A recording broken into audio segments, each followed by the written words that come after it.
So today I'm finally doing a video talking about the basics of keeping and owning mice, specifically fancy mice.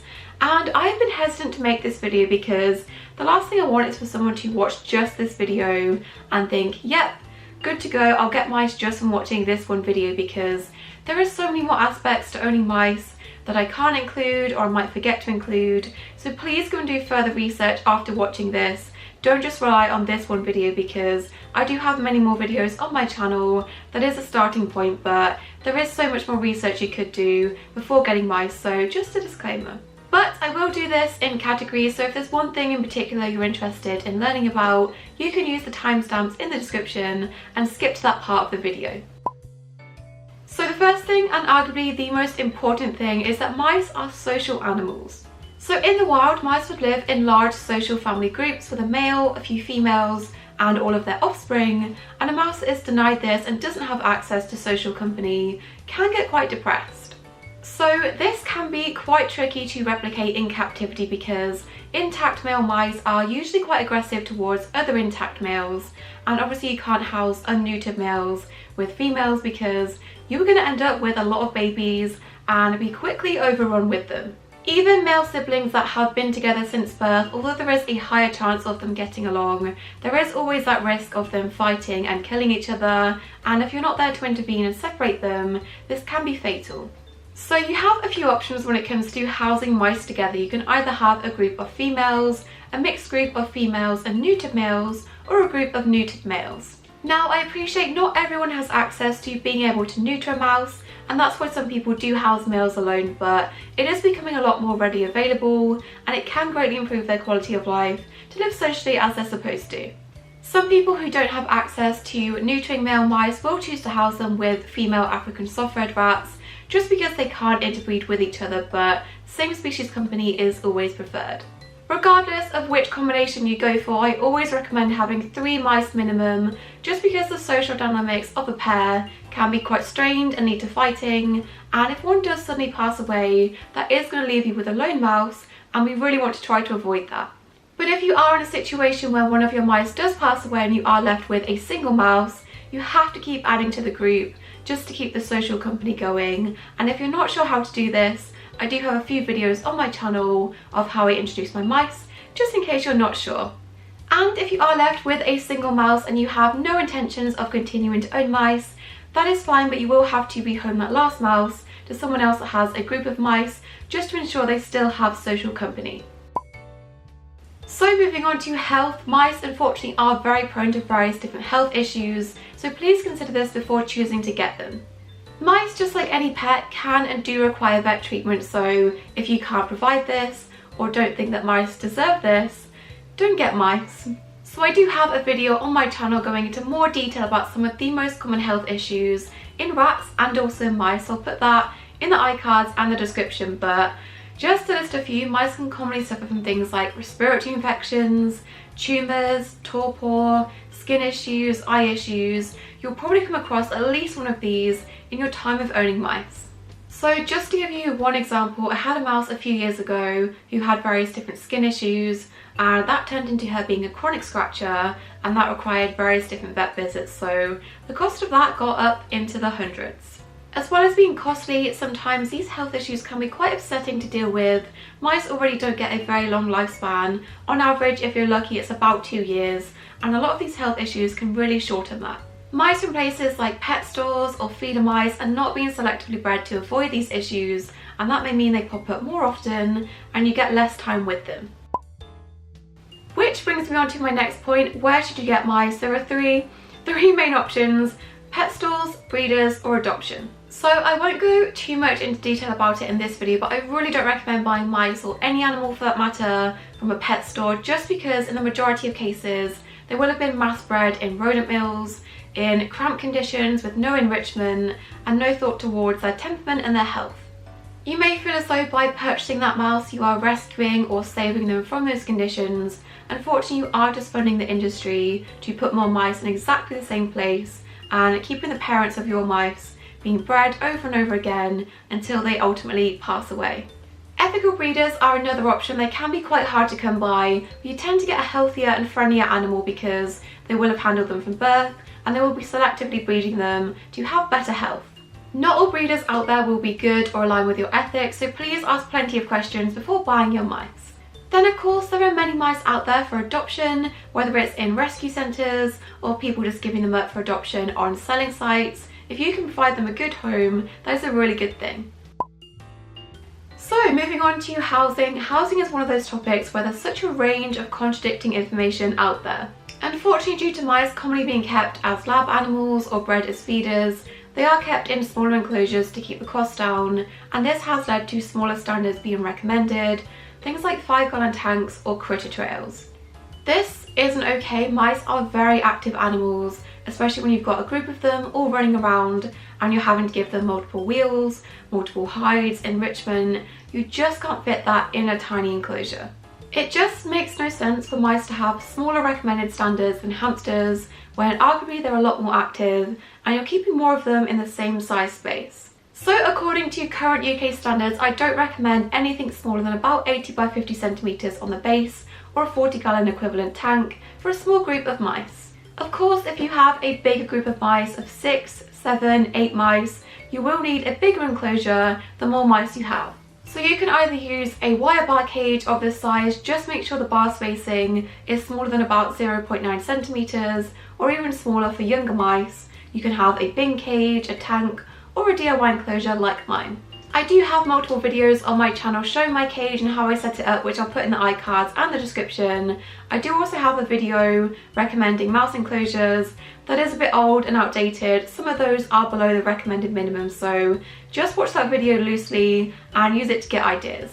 You may hear people say that large enclosures are not good for mice. This isn't true. Of course, a large enclosure with nothing in the middle and a large expansive space, yes, that is going to be very stressful and scary for them, but if you're setting up an enclosure properly with plenty of clutter and hiding places, mice are a prey species. They do like to have hiding places and good coverage. As long as you're setting up an enclosure properly, the size of it shouldn't be an issue. When it comes to where to put your mouse enclosure, please put them in a quiet, warm, well-ventilated, non-drafty room away from other family pets. I do have a cat and I do have a video kind of talking about how I make it work with both of them, but just make sure everyone in the household is safe. So when it comes to substrate, there are many beddings out there aimed at small pets. Some of them safe, some of them not safe.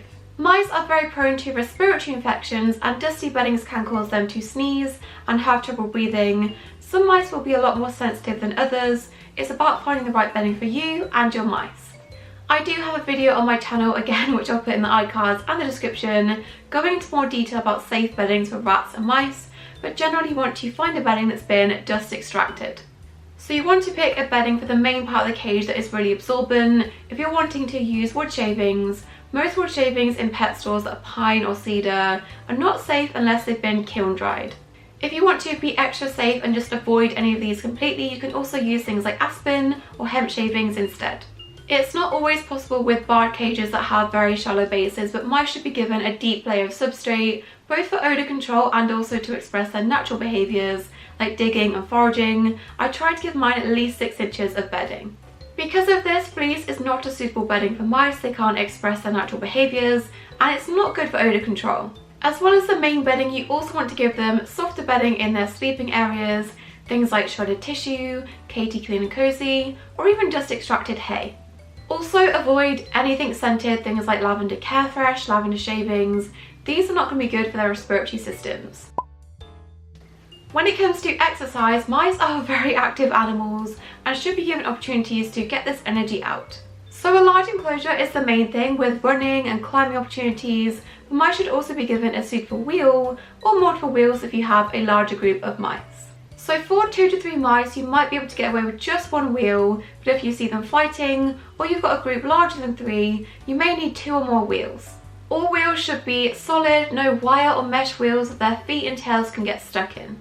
The wheels also need to be big enough to prevent any damage from running in an incorrect position. Mice should always be running with a relatively flat back and their tail should not be curving up and over their back, so the minimum for a while has been about 8 inches.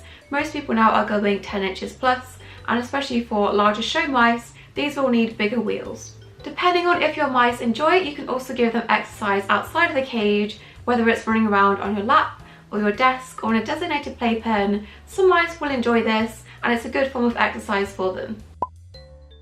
So moving on to cage accessories and enrichment, mice are very intelligent animals and should be given plenty of toys and enrichment.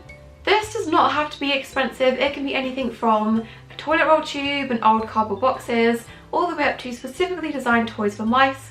Shameless plug, I do have a store selling toys for mice, and that is actually behind me. If you want to check that out, that will be in the description. So when it comes to what toys to give them, there's multiple things to put into their enclosure. Give them things like multiple hides, hammocks, ropes, toys, tunnels, bridges, chew toys, all of that should be in a mouse enclosure. I will probably do a video eventually talking about everything you need to buy for mice, but obviously the cage, a range of different toys and accessories, the wheels I previously mentioned, water bowls and water bottles are a must. Enrichment is also super important. This can be anything from a puzzle toy you make yourself or specifically designed foraging toys aimed at parrots. Giving them different textures to interact with is also really enriching. Things like a dig box with cocoa soil, or just putting things like sprays and millets around the cage. Hiding food in their cage is one of the best sources of enrichment to keep their brains active. So, cage cleaning. Mice need their cage cleaned just like any other animal, and they do produce a lot of ammonia, and they can't be left sitting in this. How often you clean your mouse cage does depend on a few things: the size of the cage, how much bedding you have, how many mice you have. An Alaska sized cage, for example, with a quite shallow base, you probably can't put as much bedding in here, so a cage like that with 5-6 mice might need cleaning on a 2-weekly basis. Larger enclosures like mine, where you can put quite a fair bit of bedding, they only need deep cleaning once a month. So deep cleaning involves taking out all of the old bedding, disinfecting, cleaning everything, and then putting in fresh bedding. I do recommend with mice, put a small bit back of the old bedding that smells like them, and this can help to reduce stress. With most enclosures, cleaning every single week is quite excessive and can be really stressful for mice, and if you're doing it because of odour control, it can actually be counterproductive because this might cause the mice to scent mark more and make them smell more. When it comes to actually cleaning the cage on all of the cage items, you can use a pet safe disinfectant that isn't heavily odoured, or you can also use a 50-50 white vinegar solution. In between doing big deep cleans, you also want to do weekly spot cleans. This just involves things like wiping the wheels, replacing the hammocks, and picking out areas where they've really chose to go to the toilet. When it comes to cleaning cage items, things like wooden tunnels or bridges, when these start to smell, all I do is soak them in really hot water and vinegar and then put them out in the sun to dry. So moving on to diet. Diet is a tricky one because there's not really that much information out there on what exactly mice should have. So mice are omnivores, meaning they eat things like seeds and grains and vegetables, but also things like insects like mealworms can be really enriching for them. So with their diet, you want to avoid feeding them just a pellet or a block food. Although these tend to be the most nutritionally complete, they are very boring and not very enriching for them. Mixes, on the other hand, do offer a lot more enrichment and variety. Not all mixes are good though. I would avoid ones that have just one main ingredient. Some of them can be quite heavy in sunflowers. I would avoid these type of mixes, but not all mixes out there are good. There are some really good homemade mixes out there. I think Rat Rations does a good one, but your best bet if you're wanting to make your own mouse food is probably to do a 50-50 split, 50% a good nutritional pellet, and then also 50% a high quality mix, just so they're getting that variety, but also getting all the nutrients they need. So what I feed my mice personally is loosely based off of the Shunammite diet for rats. I have upped the fat and protein contents just because mice need more of those, but I'm still researching and learning and trying to figure it out. It's not something that I'm comfortable sharing for others to just blindly copy while I'm still figuring it out, so I hope that makes sense. So when it comes to actually feeding your mice their food, never give it to them in just a food bowl and don't continuously top this up. This is one way to get fat mice, and it's also really boring for them. Mice are intelligent animals. They need a challenge, their brains need to be kept active. The best way to do this is with their food. Scatter this around the enclosure in their bedding, or use things like foraging toys. That is a way better option than just giving it to them in a food bowl. Mice can also be offered other things alongside their main food, things like fruits and vegetables. They love things like peas and sweet corn, so I'll put a list of safe fruits and vegetables for mice in the description. Of course, you can also give them things like treats, especially if you're trying to bond with them. Just do this in moderation because mice can be quite prone to getting overweight. So last but not least is handling mice that are prey species, and not all mice are going to be receptive or enjoy being handled. Now, if you get mice from a good breeder or even a rescue that has handled them from a young age, they might already be tame when you get them, but naturally, instinctually, mice can be still quite skittish and quite quick when you handle them, so for that reason I don't really recommend them as a pet for very small kids. So there's a few ways to handle your mice. The first one is to lay your hand flat into the cage, and most curious mice will come over and hop on in their own time, and some mice might nibble you. This is not them being aggressive or mean. Mice just explore the world with their mouth, and this is just them trying to figure you out. Alternatively, if you do have to pick them up, you could put one hand in front of them, use the other one to guide them onto your hand, and then cup your hands and scoop them up. Thirdly, if you have mice that don't really enjoy being handled, and many won't, at least not to start with, you can also do things like placing a toilet roll tube or a cork log in front of them, wait for them to go inside and then pick this up. Never ever pick a mouse up by their tail. Some breeders and experienced owners will pick them up by the base of their tail, and you can do this in an emergency, but if you're trying to bond with them and gain trust, I don't really recommend this as a method, and letting them come on their own terms is best. Also, never wake your mice up when they're sleeping to interact with them or handle them. This is very scary for them and not very nice. Ultimately, it's important to remember that mice are a prey species and they're also their own individuals. Some mice may never enjoy being handled, and that's okay. Some mice are much more of an observation pet than a pet that's going to enjoy sitting with you and cuddling with you, but with hard work and a lot of time, some mice will enjoy sitting with you and having little cheek rubs. So just to summarise everything that we have spoken about today, mice are social animals that should be living in groups of at least 3 mice, and they are also prone to health issues, things like respiratory infections, tumours, skin and eye issues. It's recommended to get mice from ethical breeders or rescues. Pet stores are an option, but in most cases not very ethical. Mice can be housed in tanks, bird cages or DIY enclosures, but they must be at least 80 by 50 centimetres minimum. Mice need a deep layer of a safe substrate that has been dust extracted and kiln dried where necessary, and they also need softer bedding in their nesting areas. Mice need multiple solid wheels of a suitable size of about 8 to 10 inches plus, and they can also be exercised in an enclosed playpen. Mice should be given a cage full of a range of different toys and enrichment, and this includes things like foraging toys and dig boxes. Mice should be deep cleaned about once a month and also spot cleaned on a weekly basis. Mice should be fed about 4 to 5 grams each per day of a good quality mix. This can either be scatter fed or given in foraging toys. And lastly, mice should be handled very carefully, but not all mice will enjoy being handled.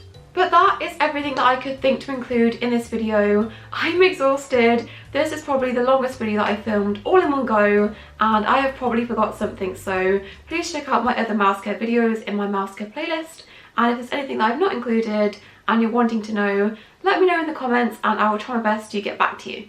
But I hope this was helpful. Don't forget to subscribe, and I'll see you in my next video.